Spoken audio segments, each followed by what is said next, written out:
Hello, let's walk through another Lisa Belladonna patch. Today we're going to be doing Gardens of Elkind, so I wonder if this is Elkind theory of self-absorption. We'll see. It is a pretty absorbing patch. So I've got the left section here sent to sequence, just so we're having some variation. We can use the sequencer or the arpeggiator.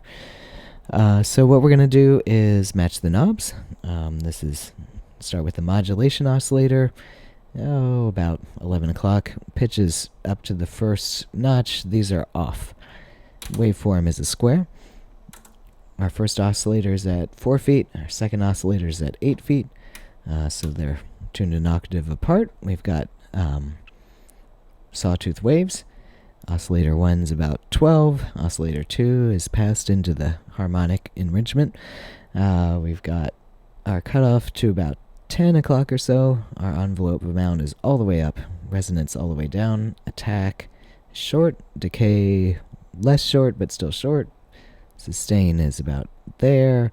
Release is about 12. And we're going to leave this down for now because this is meant to be added later. And we're in envelope mode. So, a couple main events in this patch. Gate out to sync in. So what that does is when you're playing a sequence or an arpeggiator type of thing, it syncs this rate to this rate. So this becomes irrelevant. It's triggering notes, it's triggering the rate in the modulation oscillator.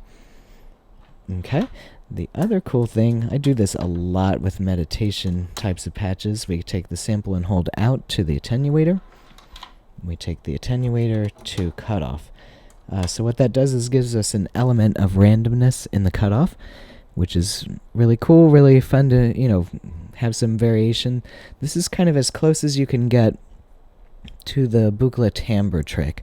So, if we're running a Buchla sequence and we're randomly raising our timbre and making those harmonics pop out, this is like the closest thing you can do on a Moog, because it gives you, the same idea of like timbre popping out, but not quite the same. It's a filter change instead of a harmonic change.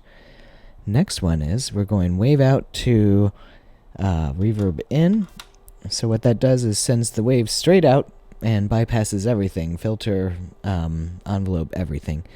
And you'll see what that does. We're going to take negative envelope voltage to linear FM in oscillator 2, which we have done before. Alright, so let's see what this sounds like.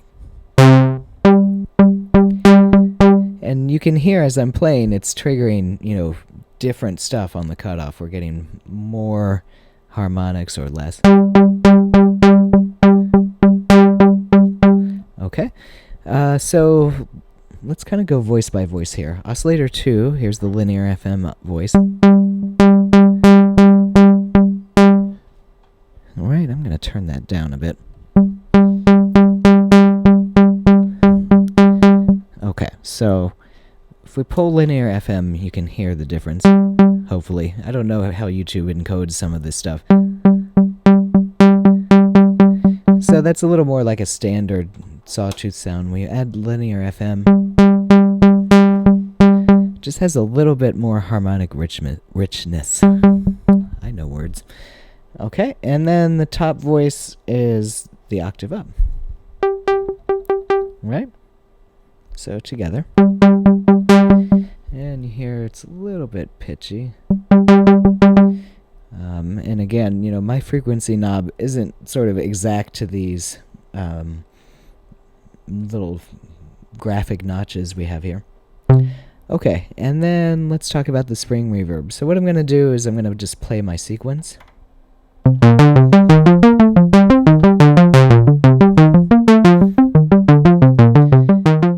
Okay, so we got a bunch of cool stuff happening there.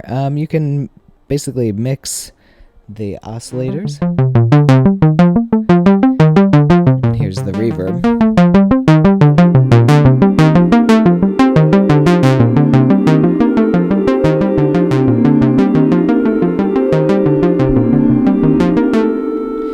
Okay, so it's cool. If we play a note and hold it, it's kind of just ringing out there through the reverb.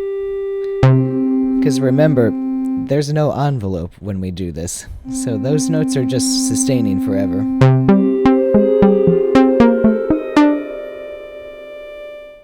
Okay, back to the sequence.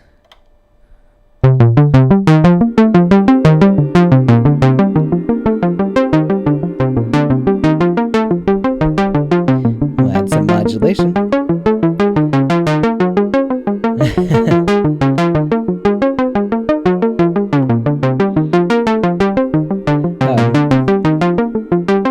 So there's a cool little trick, you get a reasonable amount of pitch modulation and it's synced, it's just going to change the key.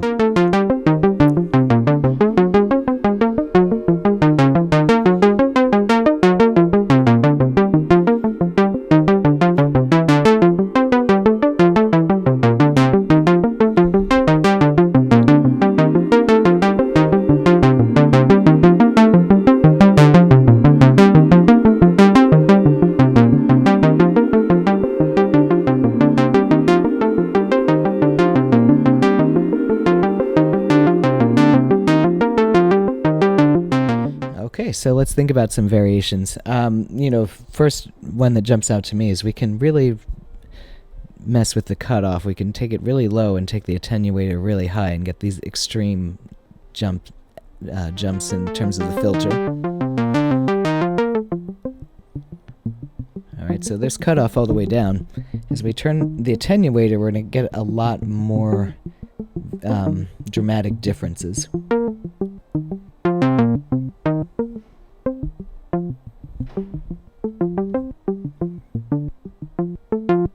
So it's really cool. You get this like almost talking effect.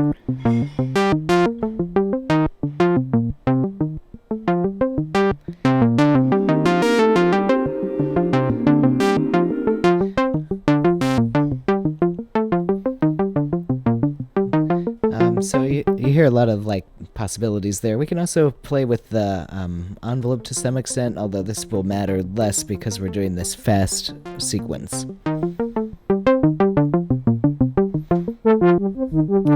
But attack is fun.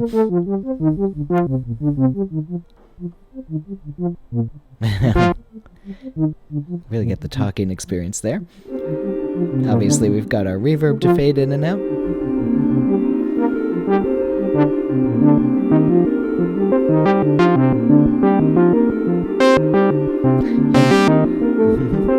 And decay will do a lot here too because it's linked to this maxed out envelope amount.